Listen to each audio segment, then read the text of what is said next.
Arkadaşlar, Hamarat Bebek YouTube kanalıma bir kez daha hepiniz hoş geldiniz.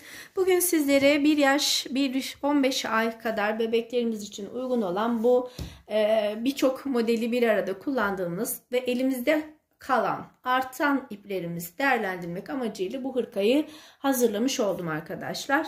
Hırkamız için 5 adet düğme kullandım ve 12 diş arayla ilik evlerimizi açtık ve boy mesafesini de buna göre ayarladık.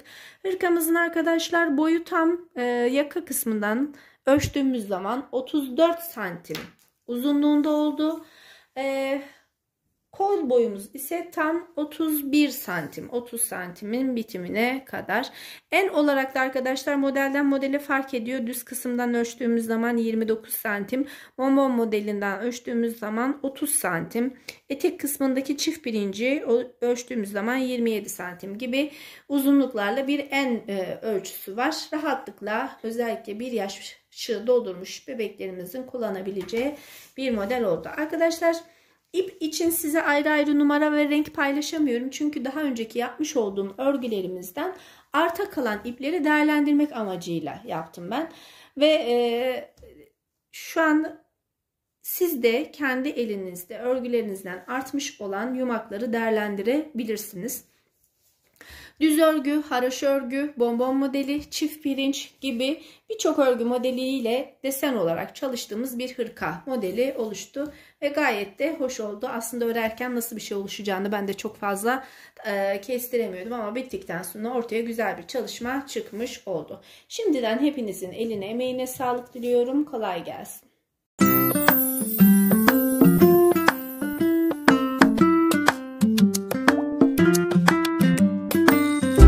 Evet arkadaşlar, hırkamızı artık örmeye başlayabiliriz. Elimde daha önceki hazırlamış olduğum örgülerden arta kalan 4-5 renk ipimi değerlendirmek istiyorum bu hırkamızda. Hem kalan iplerimizi değerlendirebileceğimiz hem de rengarenk güzel erkek bebeklerimiz için uygun bir çalışma yapacağız. Hırka çalışması. Tabi elinizdeki renklere göre aynı model kız bebekleriniz için de kullanabileceğiniz bir örnek çalışması olacak. Şimdi yakamızda başlıyoruz. Robadan başlamalı bir hırka hazırlayacağız arkadaşlar. Ben şişime 80 ilmek takarak başladım. Bu 80 ilmeğimizin baştaki 6 ilmeğini haroşa tekniğiyle ördüm. Geriye kalan ortadaki ilmeklerimizi, diğer baştaki 6 ilmeğimi de yine haroşa olarak bitirdim. Ortadaki kalan ilmeklerimizi ise bir düzle başlayarak bir düz bir ters, bir düz bir ters şeklinde toplamda kenardan 5 diş haroşa olacak şekilde ördüm. Bu yaka uzunluğu hırkamız için yeterli bir uzunluk. Artık roba kurulumuna başlayabiliriz. Aynı zamanda bu sırada ilik evi çalışması da yapacağız arkadaşlar. Şimdi baştan ilk ilmeğimi örmeden alıyorum. İkinci ilmeğimi ve üçüncü ilmeğimi haroşa olarak ördüm. Yani 3 ilmek haroşa tekniğiyle ördüm. Bir kez doluyorum. Takip eden 2 ilmeğimi birlikte alarak bir kesme yaptım ve birinci ilik evimizi açmış olduk. Ortalama 12 diş haroşa arayla 5 kez ilik evi açacağız hırkamız için. Şimdi artık robamızı düz örmeye devam ediyoruz arkadaşlar. Bunun için saymaya başlıyorum. 6 ilmek örmüştüm. 7, 8, 9, 10, 11, 12, 13, 14, 15. 15 ilmeği tamamladık arkadaşlar. Bu 15 ilmeğin 6 ilmeği haroşa, geriye kalan 9 ilmeği de sadece düz olarak ördüm. Şimdi burada bir gizli artırma yapmak istiyorum. Hırkamız için gizli artırmamı yapıyorum. 2 ilmek düzümü örüyorum ve tekrardan gizli artırmamı yapıyorum. Buraları ilmek belirleyici takabilirsiniz arkadaşlar. Gizli artırmaları nereye yaptığınızı. Ben genelde şaşırmadığım için takmıyorum ama ilk sıram için sizlere belli olsun diye takalım. Evet, ilmek belirleyicilerimi hazırladım arkadaşlar. Bu 2 ilmek düz örmüş olduğum ilmeğimin ikisinin ortasından geçirerek ilmek belirleyicimi takıyorum. Böylelikle nerede gizli artırma yapacağımız belli olmuş olacak. Şimdi gizli artırmamızdan sonra tekrar saymaya başlıyorum. Düz örüyorum. 1, 2, 3, 4, 5, 6, 7, 8, 9, 10. Gizli artırmamı yapıyorum. Bir ilmek düz örüyorum. Buraya yine ilmek belirleyicimizi takabiliriz. İkinci ilmeğimi de düz örüyorum ve gizli artırmamı yeniden yapıyorum. Burası bizim kol, burası kol, burası ön oldu. Şimdi arka beden için saymaya başlıyorum. 3, 4, 5, 6, 7, 8, 9, 10, 11, 12, 13, 14, 15, 16, 17, 18, 19, 20, 21 ve 22. 22 ilmeğimi düz ördükten sonra yeniden gizli artırmamı yapıyorum. Bir ilmek düz örüyorum. Yine ilmek belirleyicimizi takalım. Şişimiz yerimizi şaşırmamak için. Taktıktan sonra bir ilmek daha düz örüyorum. Ve gizli artırmamı yaptım. Şimdi 10 ilmek daha sayıyorum. 2, 3, 4, 5, 6, 7, 8, 9 ve 10. 10 ilmeğimi ördükten sonra gizli artırmamı yapıyorum. Bir ilmek düzümü örüyorum. Yerimizi yine belirleyelim. Bir ilmek daha düz örüyorum ve gizli artırmamı yapıyorum. Geriye kalan 9 ilmeğimi düz,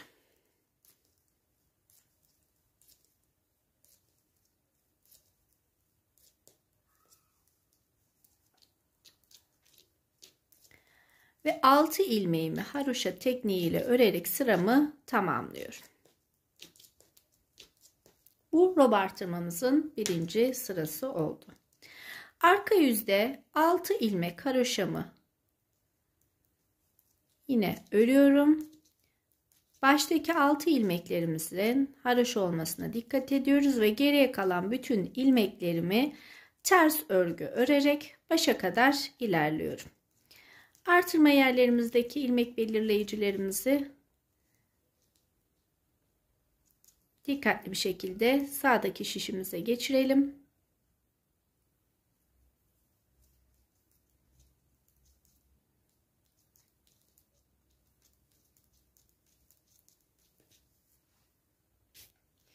Yeniden başa kadar geldik arkadaşlar. Şimdi tekrardan baştan 6 ilmeğimi haroşa olarak örüyorum. 2, 4, 5 kez haroşa örmüştük arkadaşlar, hatırlarsanız. 6. sıramızda ilik evimizi açtık. Yani bu roba kurulumumuzda ikinci haroşa sıramız. Yaka kısmındaki haroşalarımı saymıyorum. Yaka kısmımızın haroşaları hariç devam eden haroşalarımızın ikinci sırasındayız. Bu demektir ki arkadaşlar, yaka sıramızda haricinde kenardan 5 sıra haroşa olana kadar örgümüzü aynı mantıkla gizli artırmalarımıza devam ederek örmeye devam edeceğiz. Renk değişme kısmına gelene kadar. Şimdi ikinci sırayı da sizlerle birlikte yapmak istiyorum. Bu kez baştan 6 ilmek örmemiz gerekiyor.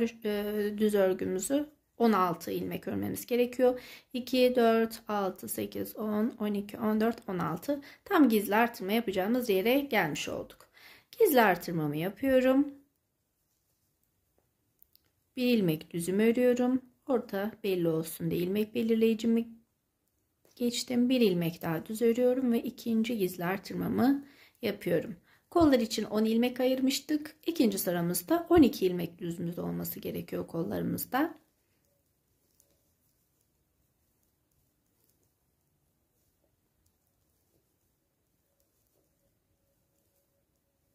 Gizli artırma yaptığımız yerler çok net bir şekilde belirli zaten. Gizli artırmamı yapıyorum. Bir ilmek düzümü örüyorum. İkinci ilmek düzümü örüyorum ve tekrar gizli artırma yapıyorum. Arka için 22 ilmek ayırmıştık. 24 ilmeğe çıktı bu sayımız. 24 ilmeğimizi düz örüyorum. 24 ilmek arkamızı ördükten sonra yineden gizli artırmalarımızı yaparak kol için ilmeğimiz 12'ye çıkmış oldu ve 16 ilmek diğer başımız için ördük ve arka kısmına geldik. Örgümüzün arka kısmında baştaki 6'şar ilmeğimiz haroşa, geriye kalan ilmeklerimiz ise ters örgü olarak örgümüzün başına kadar örüyoruz. Bu ikinci sıramız oldu arkadaşlar. Her gidiş gelişi bir sıra olarak kabul edersek ikinci sıramızın ters yüzü. Evet arkadaşlar, şimdi iki sıramızı birlikte ördük. Robamızı ilk evimizi açtığımız yer bizim yaka kısmımız için ördüğümüz haroşaların bitiş kısmıydı. Bu kısımdan 2, 4, 6, 8, 10 diş haroşa kadar ördüm. 5 diş demiştim ama 10 diş haroşa doğru olanıdır arkadaşlar. 10 diş haroşa kadar ördüm. Yaka kısmımız için kullanmış olduğum koyu renkle işim burada bitmiş oldu. Şimdi bunu tezatlamak için bir açık renk tercih edeceğim arkadaşlar, robama devam etmek için. Elimde 2 adet renk var. Sanırım şu rengimiz daha uygun olacaktır. Bu rengimizden yani tamamen renk ayarlamaları sizin isteğinize kalmış. Ben elimdeki diğer örgülerimden arta kalan iplerimi değerlendirmiş oluyorum. Ve burada örgümüzü artık düz değil haroşa tekniğiyle devam edeceğiz. Ve toplamda 10 sıra kadar da haroşa olarak örgümüzün ilmeklerini örmeye başlayacağız. 10 demiştik. Toplamda roba artırmamız arkadaşlar 21 sıradan ibaret olacak. 21 sıra olduğunu nereden anlarız? Kenardaki haroşalarımızı saydığımızda şu an 10. 11 sıra daha ördüğümde 21 sıra roba artırması yapmış olacağım. Yalnız ben bu rengimle 10 sıra öreceğim. 11. sırada ip değişikliği yapacağım yeniden. Bunun için bu ipimi biraz ebruli tonunda bir ipimi alıyorum ve ilmeklerimi haroşa tekniğiyle örmeye başlıyorum. 2 sıra sonra ikinci ilkevimi açacağım. Bunu da baz alarak örgümü haroşa tekniğiyle devam ediyorum. Roba artırmalarımız, ajurlarımızı yapmış olduğumuz kısmımız ise düz örgü olarak devam edecek. 11 sıra daha düz olarak ajurlarımızın sağından ve solundan artırma yapacağız. Şimdi haroşa tekniğiyle örgümü ördüm. Artırma yapacağım kısma geldim. Gizli artırmamı yapıyorum. 2 ilmek düz örüyorum. Bir gizli artırma daha yapıyorum. Ve haroşalarımı örmeye devam ediyorum.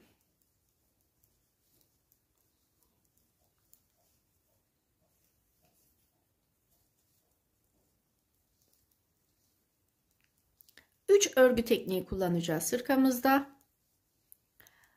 Düz, haroşa ve hırkamızın bitmeye yakın etek kısmında bonbon modelini kullanacağım.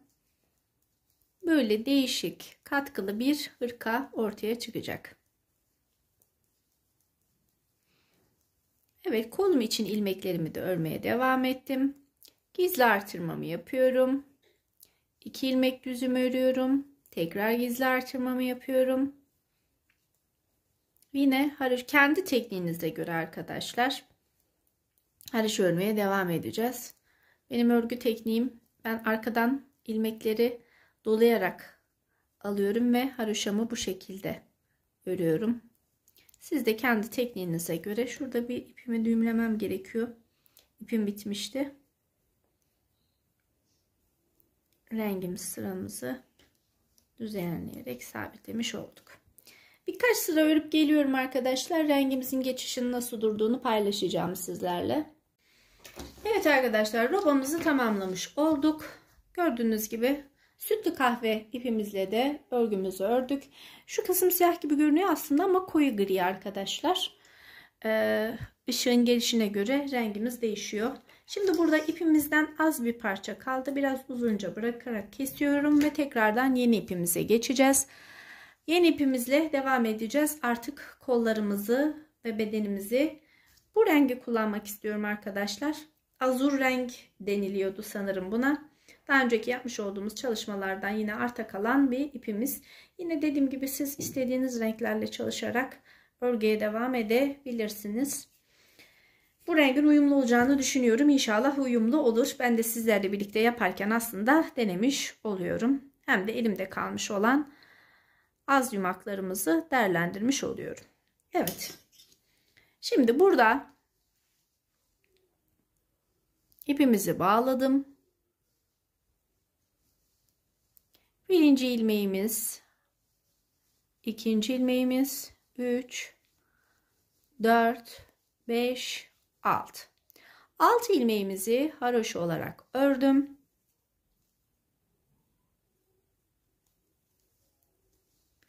7, 8, artık yani 6 ilmeğimizdeki haroşadan sonra düz örgüme başlıyorum. Düz devam ederken kollarımızı bu sıramızla birlikte ayırmaya başlayacağız.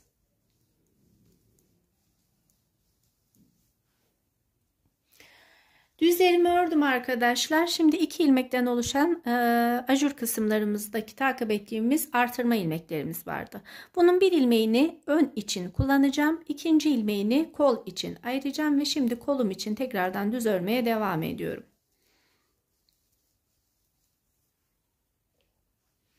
Evet, 51 ilmek kolumuz için ördük. Arka kısımdaki 2 ilmek düzümüzün bir tanesini de örerek burada geriye dönüşümü yapıyorum. Ve tekrardan baştaki ilmeğimi örmeden alıyorum ve 51 ilmeğimi ters örgü örerek başa kadar ilerliyorum. Şimdiki çalışacağımız modelimizin ismi bonbon şekeri modeli arkadaşlar. Belli bir sıra bu modeli uygulayacağız kollarımızda. Daha sonra renk geçişi yapacağız.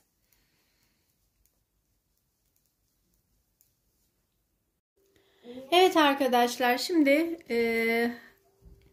kolumuz için 51 ilmeğimiz, toplamda 6 sıra düz ördük. Gidiş 1, dönüş 2 olarak saydığımızda 6 sıra düz örgümüzü örmüş olduk. Artık kolumuz için modelimizi koyacağımız kısma geldik. Şimdi kolumuz için yeni bir şişe geçmek istiyorum. Daha rahat örebilmek için. Yine 3,5 numara. Baştaki 2 ilmeğimi kenar ilmeği olarak düz olarak aldım arkadaşlar. Şimdi 3. ilmeğimi ise örgümde geriye doğru söküyorum. Toplamda 4 sıra, yani şu boşta bırakmış olduğum ilmeklerim 4 tane olacak şekilde ilmeğimi söktüm ve tam bu boşluktan bir ilmek düz çıkarıyorum. Bu çıkardığım ilmek benim örmüş olduğum ilmeğim ve bu ilmekten sonra 1, 2, 3 ilmek daha düz örüyorum. 4. ilmeğimi yine bırakıyorum arkadaşlar.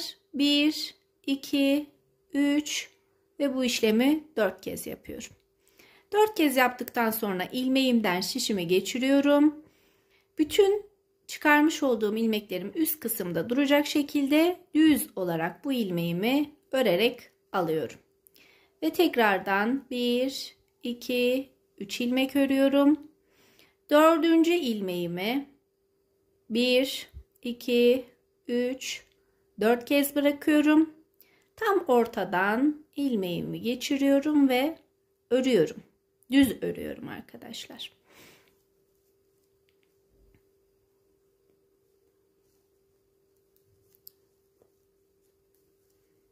Yine aynı şekilde 1, 2, 3 ilmek düz örüyorum.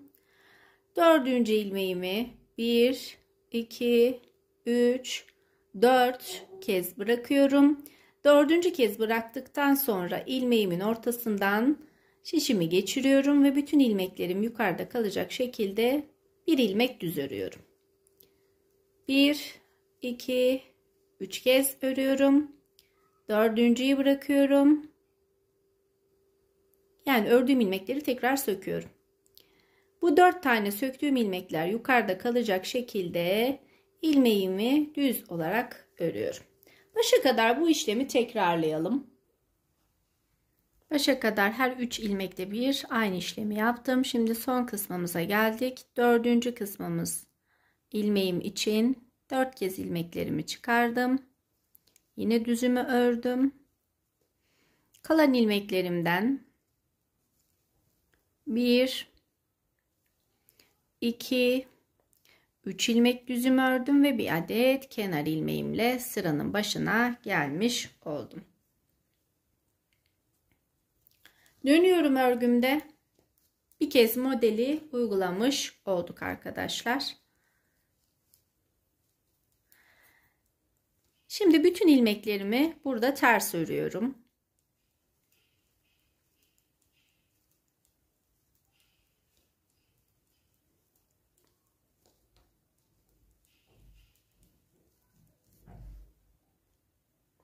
Bütün ilmeklerimi ters örerek başa kadar geldim. Şimdi tekrardan saymaya başlıyorum arkadaşlar. Düz kısımdan itibaren toplamda bir gidiş bir geliş 2, yani gidiş 1 dönüş 2 şeklinde 6 sıra daha sadece ön yüzden düz, arka yüzden ters örüp gelelim.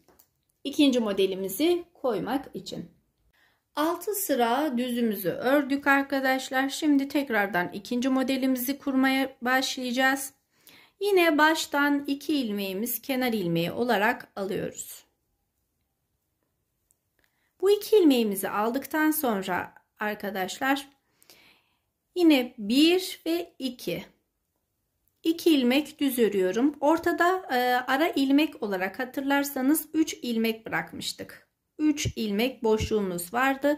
Bunun bir tanesi örneğin sağına, bir tanesi örneğin soluna, bir ilmek de ortada boş olarak duruyor. Bir boş ilmeğimizi tekrardan çaprazlama yapmamız için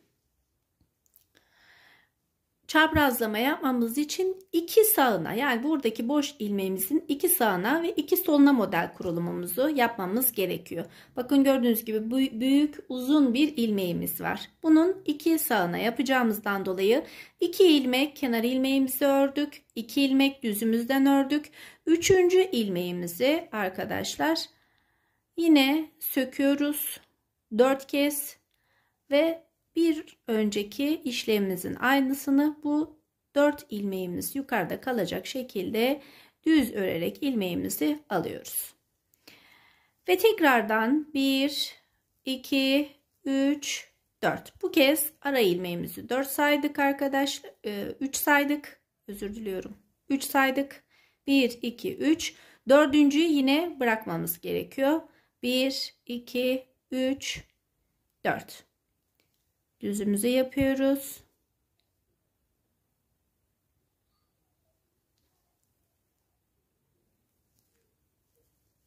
Ve tekrar 1, 2, 3 ilmek sayıyorum. Dördüncüyü bırakıyorum.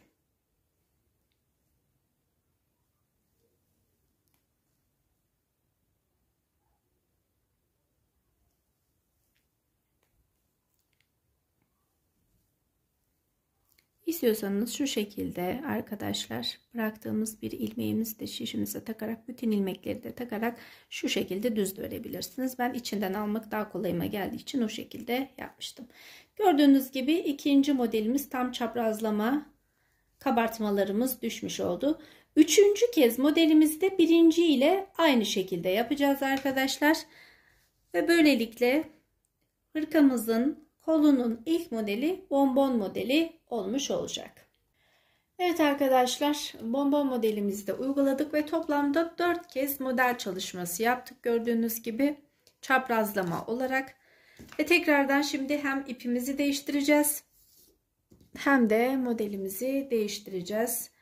Yine elimde bulunan iplerimden biraz daha açık bir renk tercih ediyorum. Bu ipimizi diğer kol çalışması ve öndeki çalışmamızı yapmak üzere kesiyoruz ve bir tarafta bekletiyoruz. Şimdi diğer renk seçeneğime geliyorum. Biraz uzunca bırakıyorum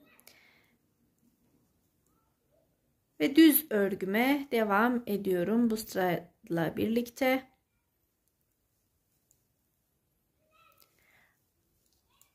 Yine bu 4 tane bonbon modeli çalışmış olduğumuz kısmın uzunluğuna denk gelecek şekilde sadece ön yüzden düz, arka yüzden ters öreceğiz. Yalnız ip değişikliğini yaptıktan sonra kolumuzu biraz eksiltmemiz gerekiyor. 21 ilmekten oluşan bir kol sayımız var şu anda. Bir sonraki sırada düzlerimizi örerken 2 kez eksiltme yapacağız. Birini bir sonraki sırada, birinde bitmeye yakın bir önceki sırada olmak üzere eksilteceğiz. Şimdi düzlerimi örüyorum ve tekrardan terslerimi örerek başa gelmek istiyorum. Evet, bir sıra düzümü ördüm. Şimdi tersten ördükten sonra baştaki ilmeğimi örüyorum ve yeniden şişime takıyorum arkadaşlar. Bu baştaki iki ilmeğimi birlikte alarak bir tane kesme yapmış oluyorum. Diğer başa kadar yine ilmeklerimizi düz örmeye devam ediyorum. Diğer başta da bir kesme yapacağım ve daha sonra düz örmeye devam edeceğim.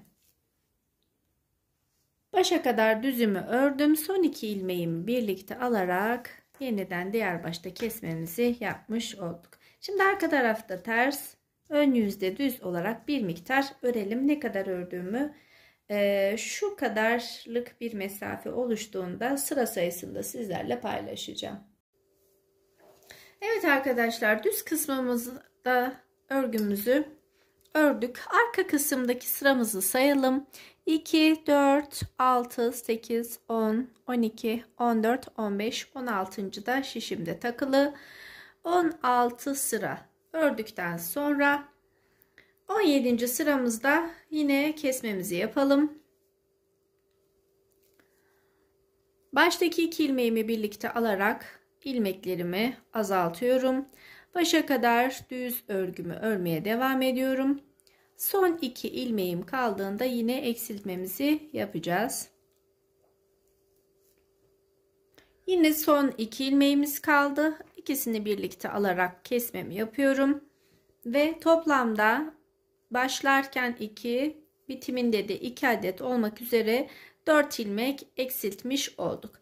Arka kısmımızda bütün ilmeklerimizi ters olarak örüyorum ve bir sonraki sırada artık ip değişikliğine geçeceğim. Yeni rengimizi ve son rengimizi bağlayacağız hırkamız için. Şöyle dikiş payı bırakarak krem ipimizi de kestik ve yeni rengimize geçelim. Yeni rengimizi son kez bu ipimizi kullanacağım.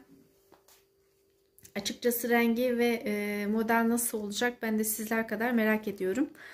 Ön tanıtım videosunda bitmiş halini tabi sizler gördünüz. Ben de hazırlarken şimdi merak içinde hazırlıyorum. Sonucunu ben de sizler kadar merak ediyorum. Şimdi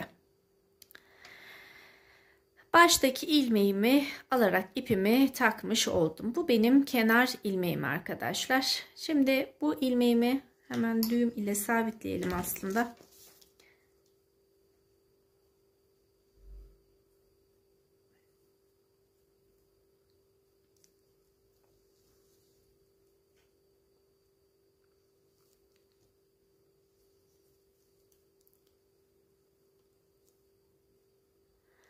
Düğüm ile sabitledikten sonra ikisini birlikte alarak bir kesme daha yapıyorum.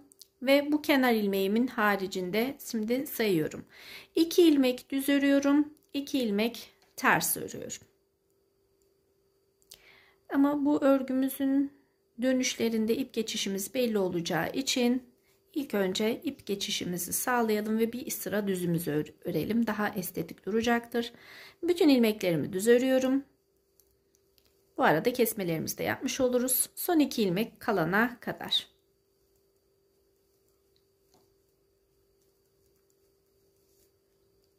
Kenarda 2 ilmeğimiz kaldı. Bu 2 ilmeği de birlikte alarak kesiyorum ve örgümde arka kısmına dönüyorum. Baştaki ilmeğimi örmeden alıyorum ve bütün ilmeklerimi ters örerek başa kadar geliyorum. Böylelikle renk geçişimizi daha estetik yapmış olduk. Model çalışmamızı İkinci sırada yapmış olalım. Bir kesme daha yapmış olduk böylelikle. Yine bu model çalışmamızın yeterli uzunluğa geldiğinde lastik çalışması yapmadan önce bir kesme daha yapacağız ve son kesmemiz olacak. Toplamda 4 kez kesme yaptık. Her iki baştan düşündüğümüzde 8 kez kestik. Bu da hırkamızın kolu için yeterli olacaktır. Zaten lastik çalışması kolumuzu düzgün gösterecek. Başa kadar terslerimi ördüm.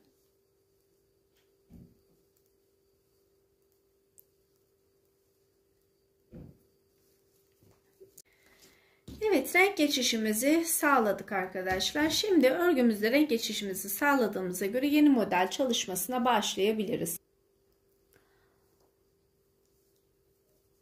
Baştaki kenar ilmeğimi düz olarak alıyorum ve daha sonra 2 tersle devam ediyorum. 2 ters, 2 düz, 2 ters, 2 düz, 2 ters, 2 düz. Başa kadar bu sıralamaya dikkat edelim. 2 tersi ördük ve bir düzümüz, bir de kenar ilmeğimiz kaldı. Şimdi kenar ilmeğimizi alıyoruz, bir tersimizi tekrar örüyoruz. Arka yüzde ise düz gelen yönüne göre düz, ters gelen yönü ters olarak örüyoruz. Yine 2 ters, 2 4 düz ama ilmeğin geliş yönü burada dikkat edeceğimiz husus.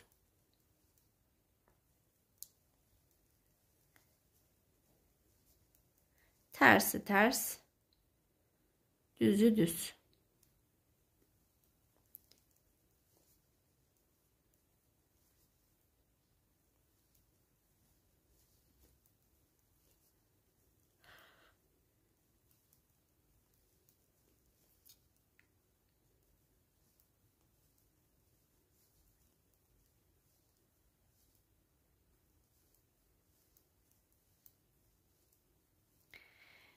İki düzle bitirdik ve bir adet kenar ilmeğimiz mevcut. Şimdi tekrardan ön yüze döndüğümüzde ilmek sıralamasını değiştiriyoruz. Kenar ilmeğimi aldıktan sonra yönü düz olan yönü ters olan ilmeklerimi düz örüyorum. Yani iki düzle başlıyorum. Düz olanları ipimi öne alarak ters örüyorum. Tersleri düz, düzleri ters. Tersleri düz, düzleri ters. Şuradaki ara mesafeye uygun 18 sıradan oluşan sıramızdaki uzunluk kadar uzunluğumuzu tamamlayıp gelelim. Evet arkadaşlar, kol uzunluğumuz şu an için yeterli görünüyor. Ölçmek istiyorum ne kadar bir uzunluk yakadan itibaren ölçtüğümüzde tam 30 santim uzunluğunda bir kol yaptık. Peki renklerimizi ölçtüğümüzde arkadaşlar krem rengimiz 5 santim. Bonbon şekeri uyguladığımız motifimiz tam 6,5 santim. Krem renkli ördüğümüz 6 santim. Ve şu an turuncu kısımla ördüğümüz ise tam 5 santim uzunluğunda olmuş oldu. Lastik çalışması yapacağım için 5 santim uzunluğu yeterli bularak bıraktım. Peki modeli kaç kez uyguladım? Ters örgün kısımlardan sayacak olursak arkadaşlar çaprazlama olarak 1, 2, 3, 4, 5 kez de terslerden çift pirinç modelini uygulamış oldum. Şimdi bir ters bir düz şeklinde lastik çalışması yapacağız. Baştaki ilmeğimi ördüm. Tekrardan şişime takarak baştaki iki ilmeğimi düz olarak aldım arkadaşlar. Bu benim dikiş için kullanacağım ilmeğim. Bu düzümün yanına bir kez daha düz örüyorum ve üçüncü ilmeğim ters. Bir düz, bir ters. Bir düz, bir ters. Bir düz, bir ters. Bir düz, bir ters. Sıralamasına dikkat ederek başa kadar ilerliyorum.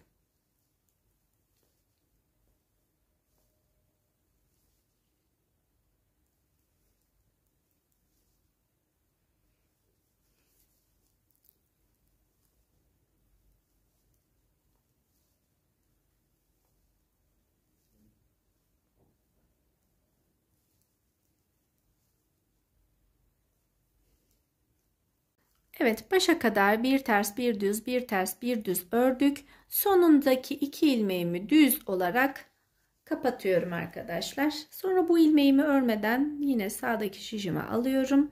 Kesmemizi yapmış olduk ve tersle başlıyorum. Düzü düz tersi ters örecek şekilde lastiğimizi örüyoruz, kol lastiğimizi.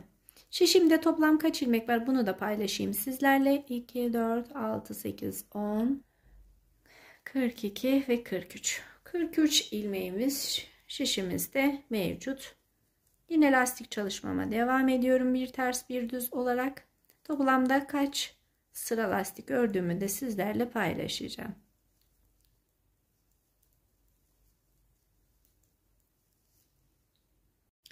Bu kadarlık bir lastik çalışması da yeterli olacaktır arkadaşlar. Toplamda ne kadar ördüğümü de söyleyeyim sizlere. 1, 2, 3, 4, 5, 6, 7. sıramız bizim kesme sırası olacak. Kol lastiğimizi de tamamlamış olduk. Yine tersi ters düzü düz örerek keseceğiz. Bir ilmek düz örüyorum.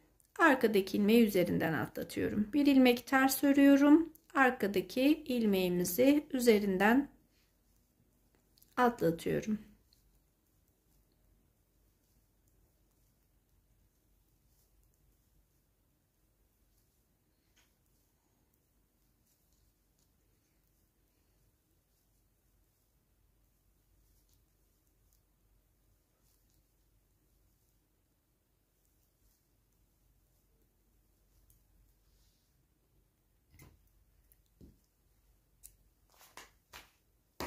Kesme işlemi yaptım. Biraz uzunca ipimi kestim. Şimdi iğnemi alıyorum ve aynı renklere denk getirecek şekilde ilk önce kolumuzu dikeceğiz. Daha sonra kol altı artırmasıyla devam edip diğer kolumuz için aynı çalışmayı yapacağız arkadaşlar. Yalnız kol altı artırmasını şu şekilde göstereyim, kolumuzun son halini. Yapabilmemiz için renkleri birbirinin hizasına denk getirerek dikmemiz gerekiyor.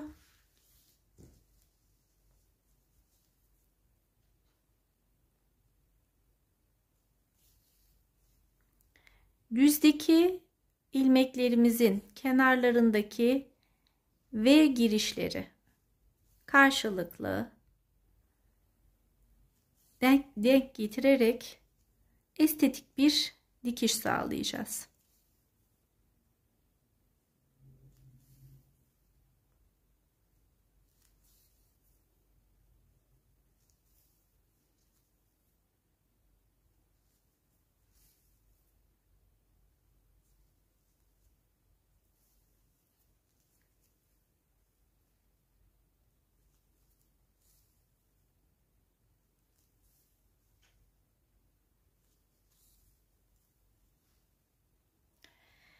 Mavi kısmımızı da daha doğrusu azur renk olarak kullandığımız kısmımızı da diktikten sonra arkadaşlar şimdi kol altı artırmamızı yapmamız gerekiyor.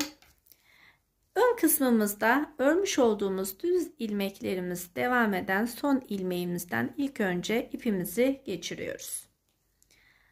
Daha sonra bu kısma ipimizi sabitliyoruz. Ve kol için altı için artırma yapmamız gerekiyor burada. En son bu bir ilmek düzümüzün tam iç kısmından bir ilmek çıkarıyorum. Orta kısımdan bir ilmek çıkarıyorum. Tam ortaya denk gelecek şekilde ve yine diğer düz örgümüzün bitim kısmından bir ilmek çıkarıyorum ve toplamda kol altı için 3 ilmek artırma yapmış oldum. Burada düz örmeye devam ediyorum diğer koluma gelene kadar. Birinci kolumuzdaki yapmış olduğumuz çalışmanın aynısını ikinci kolumuz için de yapacağız arkadaşlar. İkinci kolumuzda ayrıca detaylı olarak anlatmayacağım. Sadece ipimizi o kısma geçirene kadar örgümüzü örelim. Yine gördüğünüz gibi 2 ilmek düz olan ajurumuzun bir ilmeğini arka bedene verdik. Bir ilmeğinden başlayarak diğer kısma kadar, ön kısmındaki ajurumuza kadar şuradaki mesafemiz 51 ilmek. Diğer kolumuzda aynı çalışmayı yapalım ve beden kısmına geçelim birlikte. Evet arkadaşlar, şimdi hırkamızın kol altındaki 3'er ilmek artırmasından sonra tıpkı kollarımızdaki gibi 4 sıradan oluşacak bonbon modelini kullandık. Bonbon modelinden sonra arkadaşlar yine aynı tıpkı kollarımızdaki gibi 17 sıradan oluşan sadece düz örgümü ördüm. Ve finalini de yine çift pirinç dediğimiz modeli kullanarak bitirdim ve lastik çalışmamız bir ters bir düzden oluştu. Ayrıca bu kısımları örerken göstermemiştim arkadaşlar. Çünkü zaten hırkamızın kollarını yaparkenki modelin aynısını beden içinde uygulamış olduk. Peki arkadaşlar, şimdi boy uzunluğunu yakadan şöyle bir bakalım kaç santim olmuş. 34 santim uzunluğunda oldu. Ve kol için ölçümüzü yapmıştık. Tam 30 santim uzunluğunda da kolumuz oldu. 4 santim fazla beden olarak ayarlamış olduk ve hırkamızı 5 ilik eviyle tamamladık. Tam bir yaş 15 aya kadar rahatlıkla bebeklerimizin giyebileceği hırkamız oluşmuş oldu. Yeni anlatımlarda buluşmak dileğiyle, sevgiyle kalın, takipte kalın, hoşça kalın.